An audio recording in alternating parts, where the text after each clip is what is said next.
This is your host Pranav, and today we have Hayley Jarvis as a guest. She is a sound and Reiki practitioner, and we are going to talk about sound and its effects on our bodies and mind. Before we get started with our conversation, let's revisit some of the fundamental principles and definitions from physics.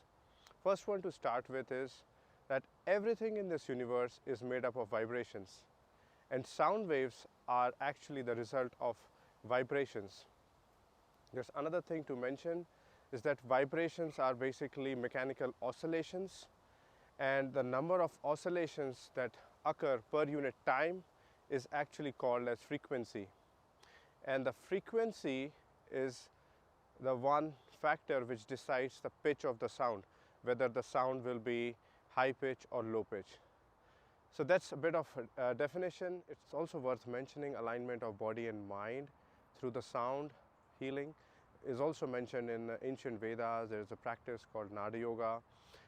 But we will be discussing and talking about it in the future episodes. So I'll stop for now. Let's get started with our conversation. Thank you so much.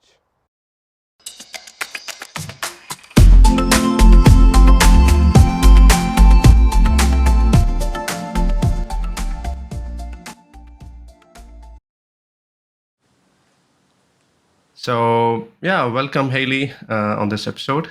Thank you. How are you today? I'm feeling good, thank you. How are you? Yeah, I'm also good, thank you. So, do you remember the first thing in the morning when you woke up, do you have the first memory to share with us? Oh, How was it? this morning, oh my goodness. It wasn't great, actually. Yeah, it's been really hot here. We're not used to this kind of heat. We're having a little heat wave, so my sleep hasn't been very good, and I've been having the weirdest dreams. So yeah, I've been waking up feeling not quite rested. So yeah, I'm quite ready for a bit more rest, actually. Okay. Yeah. Okay. Sorry to hear that. I know it's not a great start, is it? But that's an honest answer. But I do normally like to tune in, actually, to see how I am feeling, because I think it's something that we don't do. We don't connect with our feelings. We just get straight on with what we need to do. And I think sometimes it is really good to take that moment and just tune in and think to yourself, okay, how am I feeling and what do I need today? So yeah, that is something I quite like to do. Yeah. And apart from resting, would something else help you? For example, some kind of music or? Definitely. Yeah. Okay. It's funny because I am a sound practitioner and I enjoy giving sound to other people. I sometimes forget to give it to myself. But normally, if I just get and sit down with my bowls and start playing, yeah, it does have an effect. That's really awesome to know. Maybe we can have a small test, or if we can hear some of the sounds that you actually practice, would be really awesome to start this episode with, We could do that right now. Yeah, let's go ahead. Okay, so one of the things that we're doing when we are offering sound is we are trying to induce a very relaxed state, because most of us are not relaxed. Even if we don't realize it, we're in that sort of beta brainwave state of thinking, doing, focusing. We're often not in the moment. We're looking at the next moment, and it's a very stressful way of being. And our stress levels are. It's actually been quoted by Harvard Medical School that 80% of our illness and diseases is caused by stress. That is the underlying thing. So by reducing our stress levels, we're really doing a lot. So that's the first thing we try to do, is we're inducing this relaxed state where the body can actually get to work to heal itself, because our bodies are very complex and very clever, and they know what to do if we give them space to do it. But if we're in this fight or flight mode, it doesn't have the space to do that, because the energy Yeah. is going where it's needed to run, or fight. So that is something that we do, and we can use combinations of sound to do that with different instruments. But I have some tuning forks right here. So, Wow, I remember that from my physics lab in high school. so we are going to create a harmonizing interval using 2 tuning forks. So I'm just going to sound those.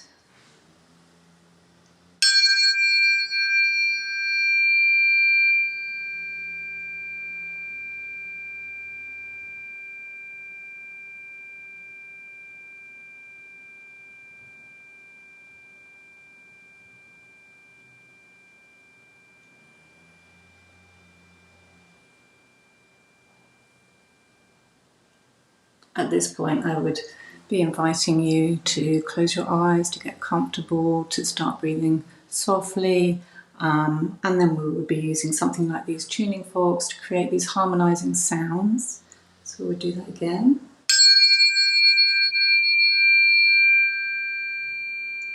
And let the sound carry you.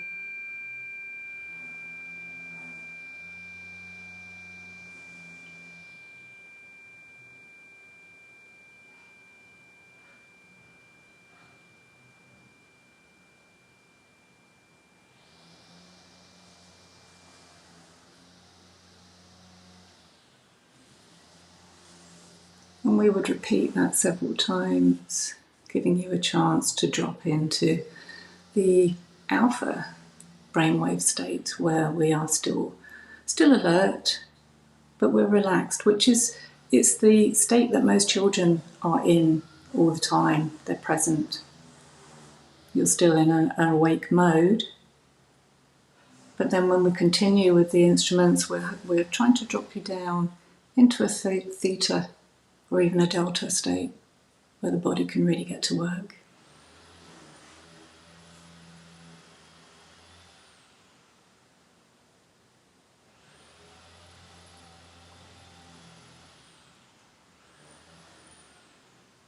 So did you feel anything from that sound? Did that give you a feeling of calm or? Yeah, I must admit, it's definitely a bit calming to me.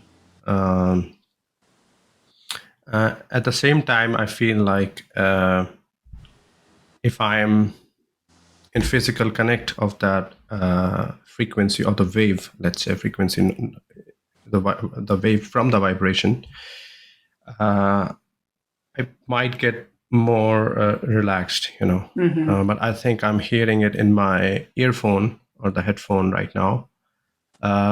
So maybe it was a little bit less. I'm not sure. Could it be true? Do you have an explanation for that? Because it's traveling through a medium, which is internet. Yes. As we are recording remotely. Yeah.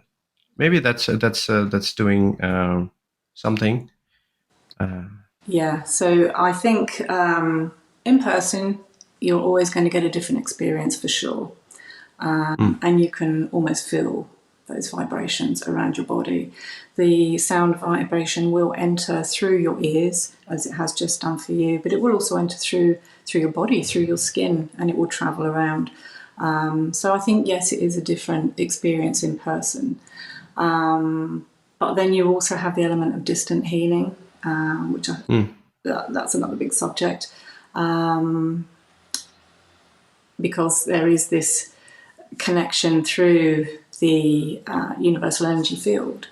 And what we were discussing actually before we started to record about where you have a thought or you put something out there and then suddenly you start receiving information about that thing, because there is this connection that it can be explained if you choose to research it, but for most of us we don't understand that. Yeah. And also about this thing, I remember listening to a lot of kinds of sounds on Spotify. I do that sometimes. There are playlists which are based on having more focused flow or meditation or deep sleep. They are kind of top tracks, if you search for them. I see the difference when I hear those with the speaker on versus listening it on my earphones. So when I listen it on the speaker, they have a different effect. Compared to in the ear. So it means like a rest of our body also respond to the kind of frequency that is generated from a certain kind of sound or music. I think there are some explanations to that. There are certain kind of frequencies, let's say 7.83 or maybe in that range, that has a better effect on our body. Has something to do with the brain waves. Yes. That you were mentioning. Yes. So you have different sounds will create different things. So you will use different combinations of notes or frequencies to create an energizing or a kind of releasing or calming state. And with the brain, you can use the binaural beats, which will, within a different frequency range, give you more focus and concentration or more sort of relaxation. So yes, different sounds will induce different effects. And we're all different, so different sounds will be different for, we will receive it differently. It's very interesting when I have several people in a room and I'm giving a sound bath, and everyone receives it differently and they get something different from the session. I find that so interesting.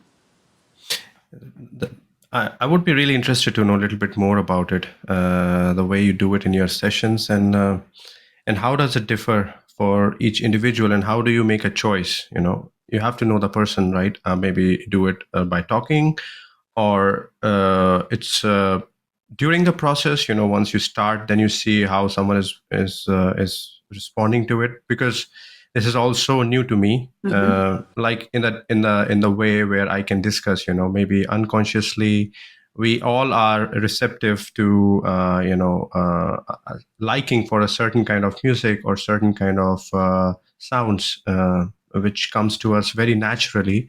But there's the first time I'm trying to discover it together with you, with your expertise. So that's why I'm a little bit curious, like, how do you do it? And yeah, just we start with some basics on this. It's a good question. And I think it's different whether you're doing working with somebody on a one-to-one to having a room full of people and doing a sound bath. And I think a sound bath is more of it's a sound journey. So you are introducing the sounds in a kind of a sequence. There is a sequence to it. There is a method, let's say. So you are wanting to help people to get into that relaxed state, as I said, and allow the body to really sort of get what it needs and to provide healing, and also to just reduce the stress. It's a journey, and all sorts of things can happen depending what brainwave state people can drop into, and they may. I've had people have just felt better and have more clarity of thought, so it's helped them to get clear on something that they just haven't been able to get clarity on. There's been physical things where people have felt things in an area of the body where they've recently had surgery. This is unbeknown to me because in a group we're not discussing all of those things beforehand.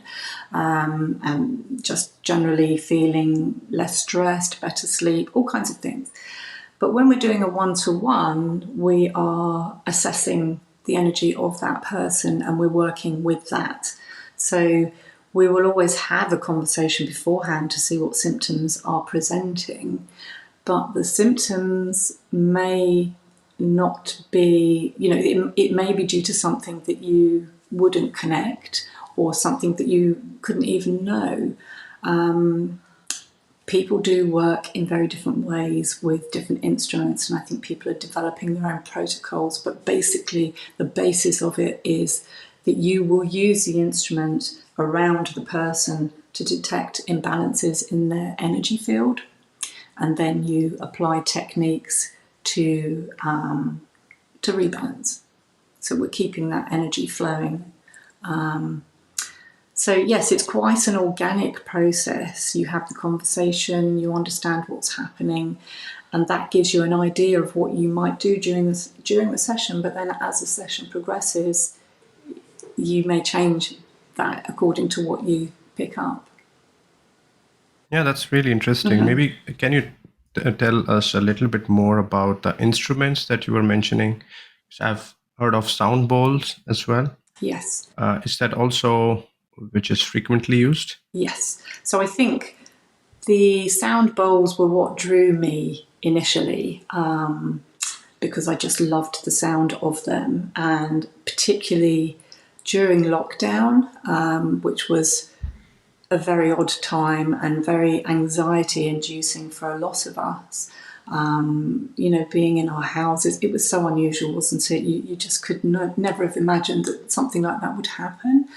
But there we were, and I found that listening to sound baths with the crystal bowls online really, really helped me to relax and reduce my anxiety. So that was kind of what really drew me in. So I have a deep affection for the sound bowls.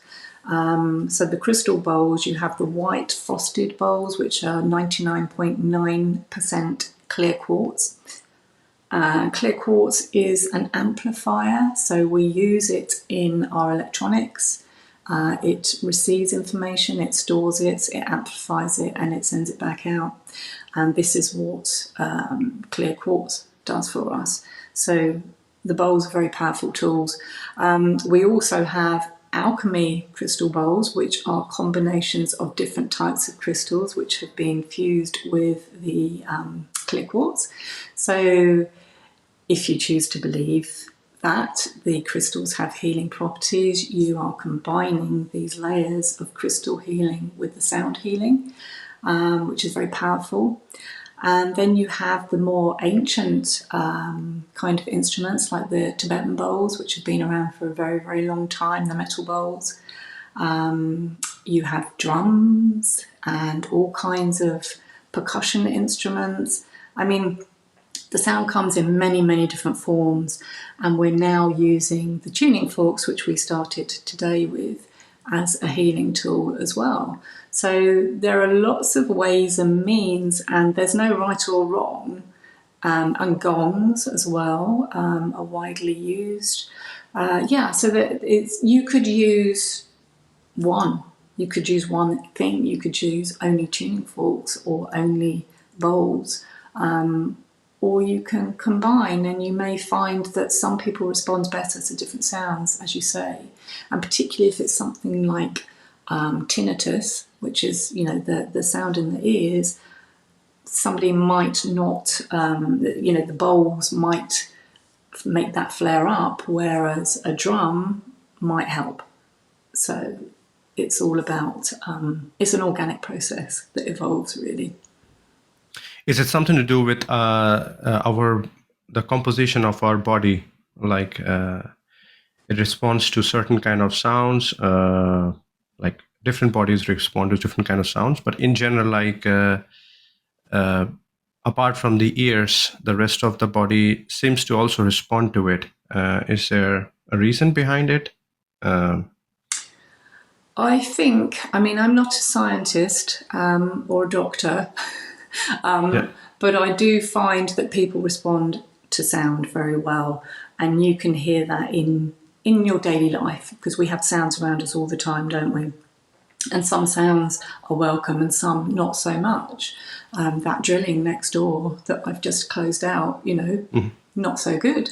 But if I'm sitting by the seashore listening to the waves, or I'm in nature listening to the breeze rustling the trees, beautiful and calming, and you can feel it sort of putting you back together again. So I think it's the same with the instruments, and I think people have different preferences but I can't explain why. There is an element of our body's makeup, and we are predominantly water, so that sound is travelling very well around the body, and faster still through solids, so through the bones also. And we have the crystalline structure inside our bodies too. So so I think there is an element of those unseen energies recognizing and welcoming. You know, our cells are, the membrane is crystalline structure, cell membrane, and you have those little receptor antennae that are sticking up, detecting what's allowed to come in, and you know, they're like the gatekeepers, aren't they? What's allowed in and what's allowed out. And the sound does work at cellular level. So I think the sound is, I don't fully understand it. It's like one of those unseen things that we were discussing earlier, you know, where maybe you switch the light on, you know, you press a switch and your light comes on, and you know that that's going to happen, but I can't tell you the process exactly that's making that happen, but I just know it's a thing. Yeah, I think still we are able to operate behind that abstraction. If that works and we are able to sense it and better respond to it, it's still very good, you know, to have such an exploration. It is. But very good point you mentioned about the composition of our body, where I think it's almost 70% water. It is. And I think I saw your post where you were having a bowl full of water. And when you were doing the process, I'm not sure how you call it. The rubbing of the bowl, yes. The singing, yes, making it sing. Yeah, and it was amazing to see those ripples, just like I see a lot of times in ponds or lakes, especially in the summertime. Exactly. And it's so soothing to watch it, because I do run a lot of times, like a casual runner. Just for fitness, and I take a pause. So there is a lake near my house, and I know a particular point around that lake where there are a lot of waves formed. Maybe because there are a lot of ducks at a certain distance. So when there is a movement, or maybe the way the wind blows on it, it creates the waves. And when I'm running and I have a certain kind of music in my ears, and when I watch onto the surface, it's so relaxing. It's very different feeling as well. So all those kind of sensory organs we have, be it ears or eyes, they all look for that certain kind of vibration or frequency. Maybe it's in the ears, or you just see it. I don't know. Like then we maybe also connect something with the Cymatics. I think that was one thing you always talk about. In a lot of your posts. So I think that would be interesting to take that discussion, also that point, into our discussion. Definitely. I feel like the water in our bodies is carrying the sound, and it's kind of like a sonic massage going on inside the body. And there have been lots of experiments done in water as well. So I'm not sure if you're familiar with the work of Dr. Masaru Emoto, the Japanese. So he has done incredible research with water, where they in natural bodies of water, or in jars of water, and they pray to it or speak to it lovingly or speak to it angrily, and the water reacts differently. They freeze it, and the water crystals that are created show beauty or not so much. So that was very interesting as well, because if you think about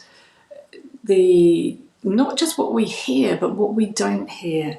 So we are surrounded by sound. Everything is giving off some kind of frequency, and some is below or above our capacity to actually hear. We hear from around about 20 hertz up to 20,000, depending on age and all sorts of things. So there's a lot we don't hear, but we're picking it up because we're feeling it, whether we're aware or not. Yeah. And you know how you get a feeling sometimes, don't you, in the presence of someone or something, and it makes you feel a certain way, good, bad, whatever, So yeah, I find that all very interesting, and this thing of the intention, because also voice. We're talking now, Yeah. and your tone, not so much the words, because although we can interpret a word, it's more the tone, I think, because if I said a swear word to you in another language with a smile on my face, it wouldn't make you feel bad because you wouldn't feel threatened by that. But if I'm, screwing my face up and pointing my finger at you and speaking angrily, then you get the message, don't you? And so the voice is Absolutely. very, very powerful, and how we speak to ourselves, because, if you look at yourself in the mirror and find fault all the time, that's creating a frequency, an energy, and you're putting that out. That's what you're putting out and getting more of. So it's really important what you say. Yeah, very interesting point you mentioned. Definitely, I think it plays a big role in our communication, and also to a large extent how humans understand each other. In other words, if I say, totally agree with what you are saying, and it's sort of a reflection, because we sort of apply it in day-to-day lives, but it's also good to have a bit of awareness around, how sounds actively or passively are playing as an essential element or an actor in our lives, and how to be better receptive to those and those kind of sounds, and learn a little bit how it works. uh, for example, like, I'm always curious when someone talks about the bowls, it's always like so little I know about it. So a lot of times I see, especially through your posts, if I say, or in general, a lot of times there is no liquid or water inside it, and a lot of times there is water in it. And how does it matter? Like, is there a difference? I mean, what's the purpose in both the settings? Like, So when if I haven't used water. I mean, I used water in that post that you saw to demonstrate what's happening, because we are made Okay. of water. I believe that you can use water to alter the tone that's coming out of the bowl. It's not something I practice. I just use the bowls. They have a beautiful tone. They have the overtones, so it's not just one sound. And when you use different notes together, I don't have a musical background, by the way, so I'm going to try to explain this in a way that everyone can understand. But when you put certain notes together, you create a different effect. So we would use certain combinations to effect a relaxation, and then we might use other combinations that are what we would call dissonant, so they don't sound so pleasant, but it's kind of like gently bringing you in touch with maybe some things that are buried that need to come out, maybe some emotion, or just something, just a gentle introduction to that, to help you then release it, let it go, so that you're using the notes to create different things, but in a very nurturing way. Mm-hmm. We don't want to anything shocking, because if you use the sound to, in my experience, I prefer the sound to be very gentle, so that it almost invites you to listen. You kind of, it's there and it sounds, it's inviting, and I'm leaning in and I'm inviting that in. Whereas if the sound is too kind of, what's the word? Too much. If it's just too much, you recoil from it. And you contract, and then you're resisting, and then that's sort of, it's not gonna work. So we want to then kind of encourage that to nurture that resistance, to allow the releases to take place, if that makes sense. Yeah, absolutely. and that also makes me curious because we have so many genres of music, and it kind of explains, why some people like heavy metal and some people just enjoy folk songs, or maybe R&B, or absolutely techno and absolutely not techno, and several other classical music. That's really interesting. The way we our bodies respond to it. So to understand it in that way.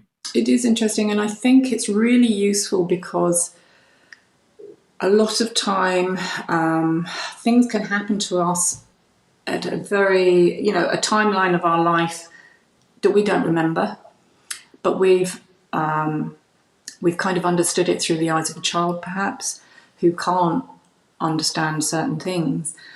So that might create some kind of traumatic response or some sort of limiting belief, a subconscious program that keeps replaying and replaying, even as an adult, and is not really conducive or feeling good. And I feel that the sound therapy is very good for helping people to release those things without having to recall exactly what they are. It can find that feeling that's there and help to release. That's another thing that has been helpful for limiting beliefs, which it can be very hard to find those with other. I don't want to say talking therapy doesn't have a place, because it certainly does. All therapies have a place, and combined together can be very useful, but sometimes it just needs that other little bit to help you to find that place that maybe you can't get to for whatever reason, that you are very good at masking, that you our brains are so clever, aren't they? That maybe you feel a lot of shame around, and therefore you are not allowing yourself to remember that thing that's happened, to release it. I can remember, I can remember a story from my childhood to exactly of that, where I can't remember how old. I was probably about 10, and we were at public swimming baths, a friend of mine, and it was in the days where you got a locker and you got a key, and you took the key back at the end of your session, and you got your deposit back on the key. And we saw a key in the locker, and we took that key and we took it to the desk to get the deposit.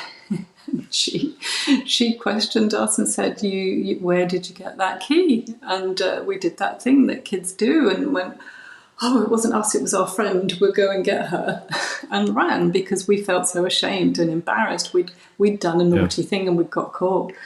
And as we were running away from the scene of the crime, we're having a bit of an argument, because my friend's saying, "Why did you take that?"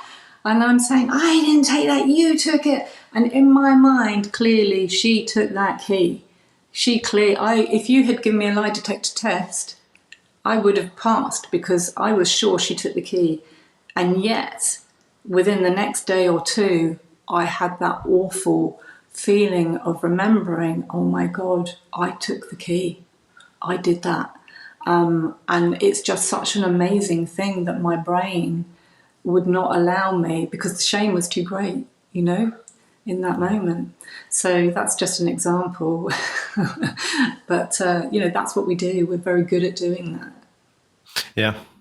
I think it's just the system that we are in.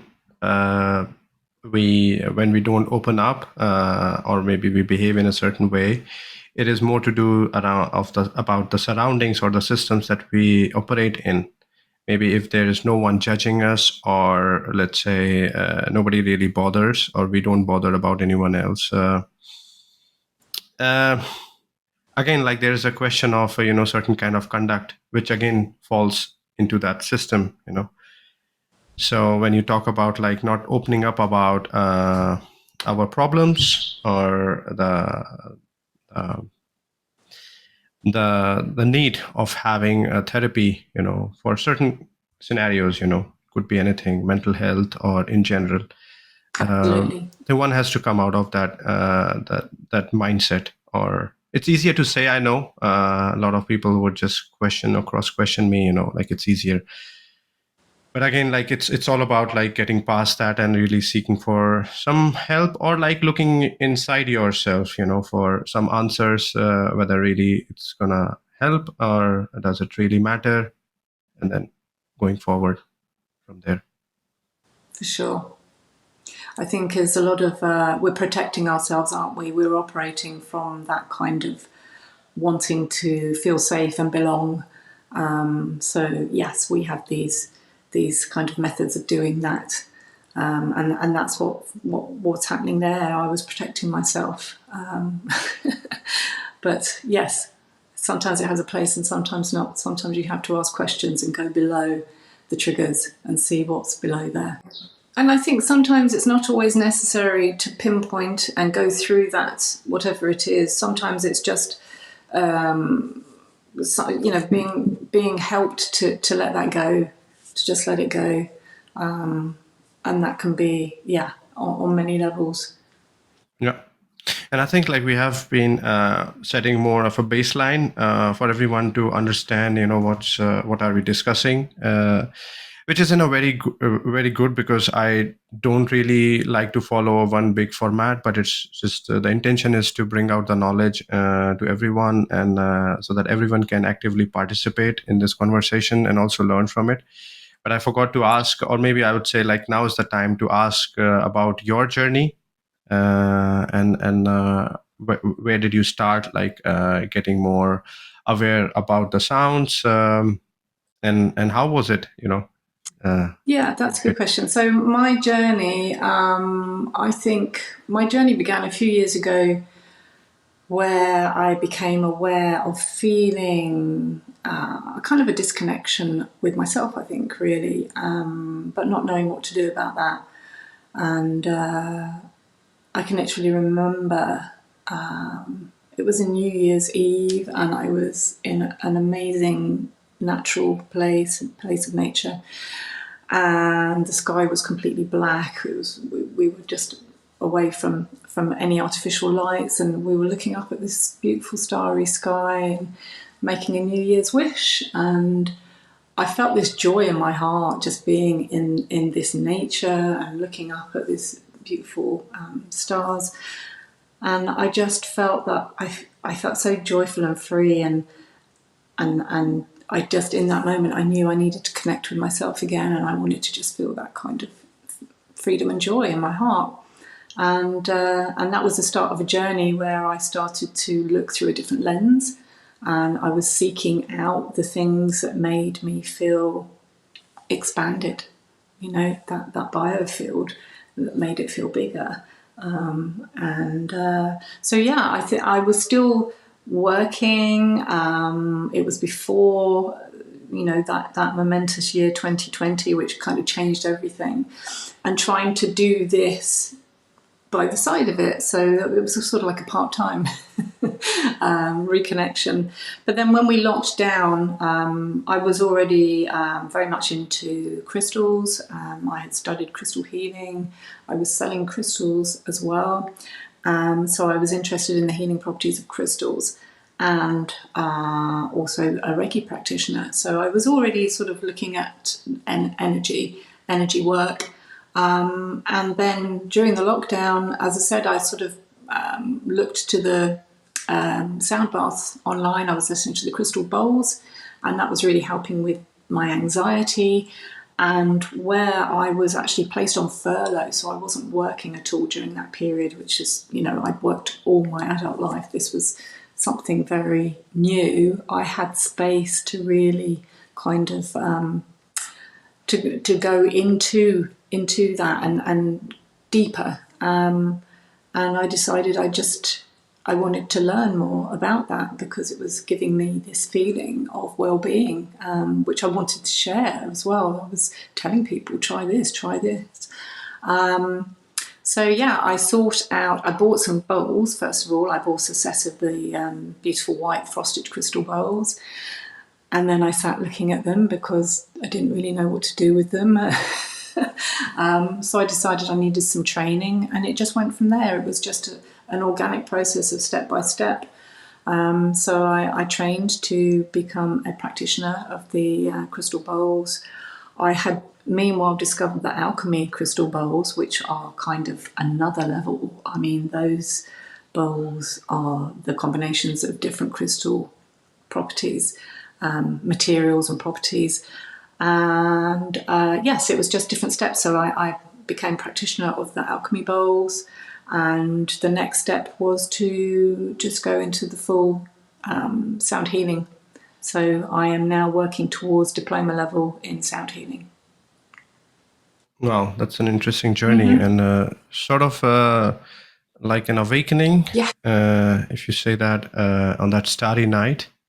And it sounds really amazing, you know. And you were able to pick up that signal, that sign, and you were able to go ahead with certain discoveries, you know, in your own way. And it seems you have come quite far, where you're able to also help different people learn it, and also in every other aspects, you know, when there is a need for such healing.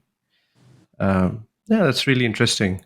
And I was always curious, you know, because we as humans respond to certain kind of sounds because that's what we understand. It could be proved. Uh, how about the animals? Because they are also part of our nature. And would you like to throw some light on it? So that's another interesting one because I have a dog. And it's so interesting. Also, a couple of friends that have dogs, I look after their dogs sometimes. You know, we do a kind of a sharing. And it's so interesting to see how they respond to the sound. So when I'm practicing with the bowls, they will come in and just give into it.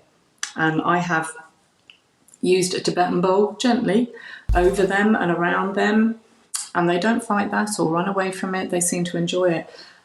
So I find that actually very validating, because an animal is not trying to please you. It's not going to tell you what you want to hear. They're just going to react in a way that feels, you know, right for them if they don't like something. My dog did not like the drum initially. That scared him a bit because my drum is quite bassy. So when I beat it, that scared him. He doesn't like loud bangs or doors slamming, so he sort of went out the room. But over time, he's got used to the drum as well, and he he seems to enjoy the sound. He really seems to enjoy. And I had another occasion where a friend was coming to me who's not having a great time at the moment, going through a divorce, and she has 3 dogs that are, so she's been separated from the dogs. She came here to have a healing. I just wanted to give her something to help her at this time. So she came here and she brought her dog with her, which I didn't know she was going to do. And I thought, okay, well, let's see what happens here. So she got on the couch and the dog got on the couch with her, and I was going to take my dog to a neighbour for the session, but as she brought her dog, I thought, okay, well, he can stay too. So he came in and he was on the floor. And as I started to play Tibetan bowls to begin with, the metal bowls, her dog started to she seemed quite anxious and restless. I mean, she wasn't accustomed to sound. She'd never had that before, I guess. And for about 10 minutes, she was panting, she would jump down. Her mum was in the zone and relaxed and kind of just going with it. So I thought, okay, that's what I'm going to do too then. I'm going to go with it. We'll see what happens. I played the Tibetan bowls for about 10 minutes, and then I moved to alchemy bowls. And in my mind, I'm thinking, what's going to happen when I get to the gong and the drum? How is this dog going to react to those strong sounds, you know? But by the time I got to the alchemies, it was like something just released. She got back on the couch where she'd got off. She put her head on her mum's chest. So her mum sort of had an arm around her. Their faces are sort of pointing towards each other. They've both got their eyes shut. And we had another 50 minutes of sound. My dog then jumped up on the couch as well. The 3 of them are looking blissed out on this couch as I'm playing gongs, drums, everything. and no one batted an eyelid. And I thought that was really amazing. So that's, to date, this is my experience of the sound with animals. They seem to really enjoy it and give into it. And it's something that I'd really like to explore further, because I think that, having sessions for dog owners to bring their dogs would be amazing, because we tried that and it was beautiful. And clearly they both needed it. But also, animals in animal sanctuaries and places like that, wouldn't that be amazing to give them some sound? So yeah, that's what I can share with you on that subject. They respond to, for sure. Yeah, absolutely lovely to hear that. I think really more at the personal level, what you're able to see around your pets. I was thinking like this is more at the receiving end. So the dogs are able to receive a certain kind of sound and they really get relaxed based on its frequency. On the other hand, like when we talk about natural sounds in the nature, there are also the animals which generate sound. For example, birds. When we step into the nature, I love to do a lot of hike. I think all of us. There's rarely would be anyone who doesn't like to hike. Depends again. Yeah. But in general, like once you step into the nature, you hear the sounds where I might not be able to describe it very clearly, but maybe when you step on the leaves, on the dried leaves. Yes. Yeah, depends on the hour. Maybe the dried leaves also, or sometimes in the autumn when they are a bit wet or a little bit damp. That has a different sound, but again, like there's nothing odd about it. And when it combines with the rest of the sound that lives in the surrounding, for example, birds chirping, or even small reptiles, making certain, or even, I think not really cockroaches, but there are certain animals. Yes. The insect. Cricket, for example. Yes.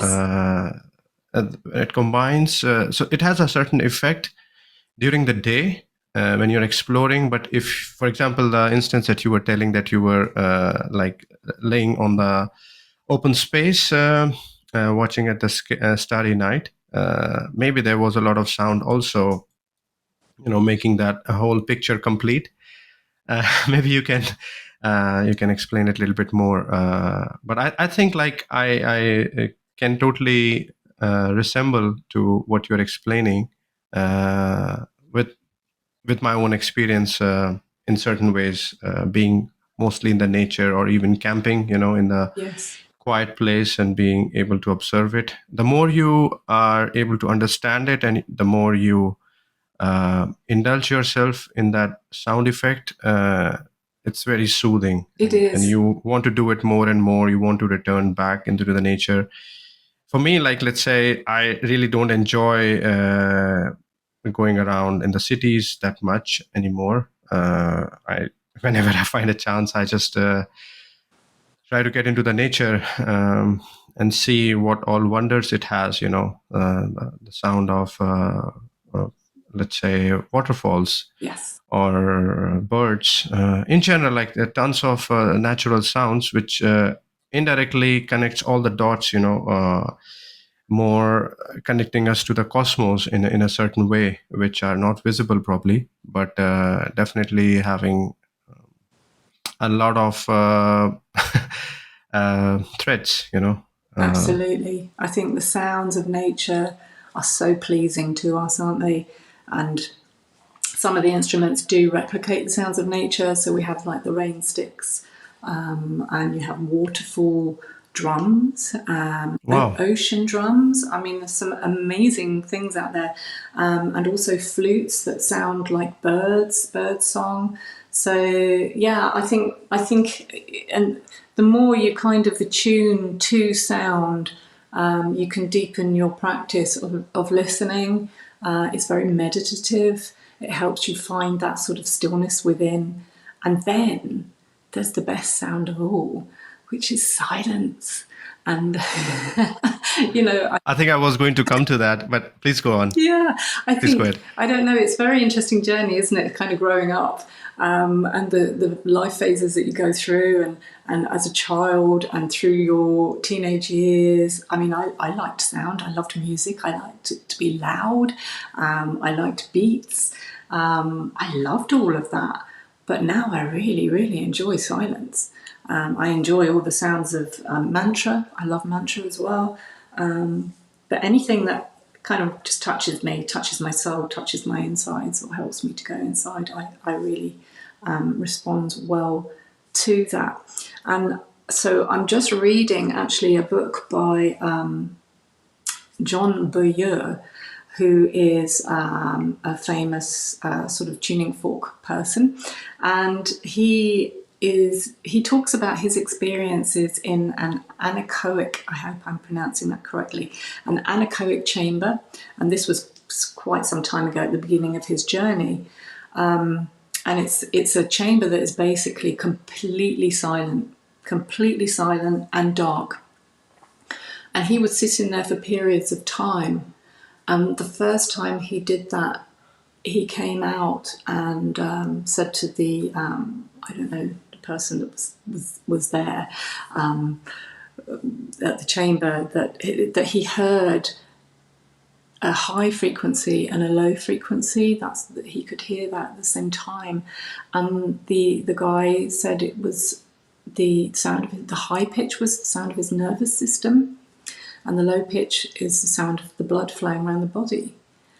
And I thought that was amazing. And I became aware, like, especially when I become nervous, if a room is quiet enough, I can hear that kind of ringing in my ears.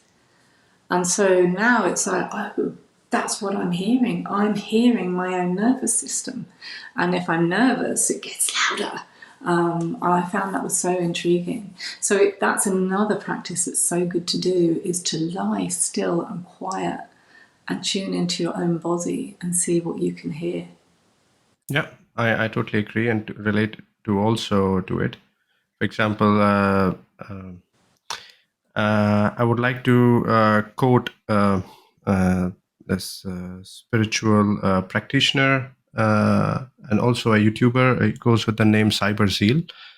He's from India, and he was mentioning in one of his talks that if you put your thumbs in your ears and just close your eyes, that's also one of the way where you are more going into the absolute silence, and then you are able to discover more what's inside you. You can hear your heartbeat, or even as you get better and better in your meditation levels, you start hearing and discovering more sounds. Indeed. And Yeah, that was very interesting. you can also then start to send sound to yourself. So that would be a very basic level of healing yourself. As you say, if you put your fingers in your ears or fold your earlobes up, and then you hum, and you can play with different tones of the hum, higher pitches, lower pitches, and you can send it to parts of your body where you need it. So if you have a headache, up here in your, I'm tapping my brow, you can send the humming sound up to your brow. You can send it to your digestive area, to, wherever you want to send it. You can actually send some sound healing to yourself, and that's something that we all have available to us anytime, anywhere. So that's something really cool to play with. There's a whole book about that, actually, which is written by Jonathan Goldman. He's a bit of a sound guru, and it's called The Humming Effect, if anyone wants to find out more about that. It's a great book. Well, thanks for mentioning that. So, yeah, I mean, it has been an interesting conversation so far. I would like to discuss a bit about cymatics. In nature, we see those kind of phenomena where you can observe sound or the frequencies, but how would you explain it? And how do you practice or bring it to practice? So I have never practiced cymatics myself. I have seen it being practiced in front of me. I saw it recently at the Sfarim Institute, which is where I filmed that post that you saw. And I have looked at it online quite extensively. And it is basically the science of making audio visible. So by using sound vibration, and so what they do is they put something like salt or sand onto a plate, a metal plate for instance, and they subject it to sound. So in the video you saw, the chap was using a violin bow and drawing it down the side of the metal plate, and the sand just jumped into a geometric pattern, a perfect geometric pattern. And then with each plate, with a different frequency and a different shape of the plate, it forms a different pattern. So it's actually the sound is moving the molecules, the matter, and creating this shape. And I guess for me, it's just then, you would assume that the molecules inside your body are being affected in the same way. So the sound is creating these, beautiful geometric patterns inside your body. But I can't prove that. But certainly there's something going on, isn't there? Like we see the water rippling. And you can also see the same effects in water. So there are cymatic experiments, there's lots actually on Instagram, on YouTube, where they use, they put colours into the water. Actually, they make some fantastic prints of this. They do photographs and make prints of this. So they're printing different frequencies. So they are showing you the cymatic pattern of different frequencies. So you can actually have that on your wall, and it might be the sound of Om or whatever. But it's really fascinating. And it also, with going back to Dr.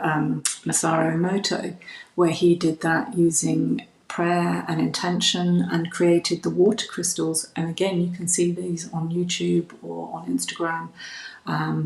You can find his page on Facebook even, but you can see these photographs that were taken through a microscope. The slice of the water crystal, you can see the patterns that were formed. So I think that for me, it's showing that what we subject ourselves to in sound is really, really important, and not just the actual frequency, but the intent, because the intention has a frequency as well. The intention and the belief. Your thoughts, your beliefs, your intention, they all have a frequency. So it's really important to be mindful. And certainly it's very helpful, especially in the current times where we are more living in a disconnect with the nature. Yes. And in the hustle and bustle of modern times, we have so much of noise around us, especially in the cities. It becomes less and less obvious or possible for people to have time or that space to be able to meditate or focus on such beautiful aspect that we have from the nature, like sound. Basically, we do listen to music every day in day out, but really going into the depth and details of it would be a very interesting aspect, looking. Yeah, sure. We're very disconnected from the cycles of nature, really. We live in a 24-hour world with artificial lights and artificial heating and temperature and everything. You go into a supermarket, you wouldn't know if it's day or night outside. Absolutely. You wouldn't even know, is it winter, spring, summer? You don't know. And these big shopping malls and these kind of things. So we're very disconnected from the natural cycles of nature, which previously were revered and celebrated and used. The energies, those unseen energies were used For instance, the planting seasons would be around the cycles of the moon. And when you look at the cycles of the moon and you feel the differences in yourself, so, a full moon, it sends a lot of people into a different energy space. Some people can't sleep. I think that the police get called out more often during a full moon. The moon is having an effect on the oceans. That you get much higher tides. So we're made of water. So what's it doing to us as well? So many unseen energies that we have forgotten to just observe. Yeah. Yeah, I think it's definitely the key to be more observant and also receptive. And like you mentioned, having the intention, what you want to achieve also makes a good combination together. It does, and it also makes sure. life a little bit more interesting and a little bit more magical because, it's nice to have that in your life. Absolutely. And I think we are almost towards the end of our podcast. Thanks for bringing so many interesting insights and making it simple for our audience to, being able to understand so many things which already exist in the nature and around us and has been known and practiced by the people in the past as well. Would you like to like if it's possible to play some sounds that would be a great ending to this episode? Sure. We can have maybe we'll have some bowls. Yeah. And thank you for having me. It's been awesome talking to you. Yeah, likewise.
Thank you, Hayley, for this. You're welcome.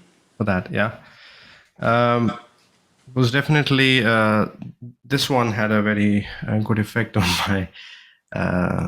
Like I just closed my eyes, and I think also for my listeners, this would be very interesting. To just close their eyes and just feel the music and observe it. Yes, notice and allow. Don't attach to anything that comes up. Just notice it, allow it, and let it go. Yeah. Yeah. And also, would you like to leave your contact or some interesting reads for my listeners? I would, yes, absolutely. If people want to find me, I am Crystals and Sound on Instagram. My website is crystalsandsound.com. And my email is hayley@crystalsandsound.com. So any of those, you can find me. Interesting reads, I would definitely suggest Bruce Lipton has a very interesting book called The Biology of Belief. So he is a cell biologist and physician. So he's coming from a place of science, but he's also now on a sort of looking at the other side as well. So it's where science meets the woo. Eileen McCusick, she also has some fascinating books. She uses tuning forks, but she's all about the biofield and how we're connected. Thoroughly recommend that. And anything by Jonathan Goldman. I mentioned The Humming Effect, but he's also very interesting. And Dr. Leonard Laskow, he has done tests on cancer cells in Petri dishes and subjected them to kind of healing with love energy and had some very interesting observations there. So I'd recommend his book, Healing with Love. And there was one more. Oh yes, Dr. Mitchell Gaynor. So he used sound therapy for his cancer patients also, Tibetan bowls. So any of those will be a good read. Yeah, thanks for sharing. Welcome. And thanks again for your time, Hayley. No problem. Hope we speak soon in the next episodes. I'd love that.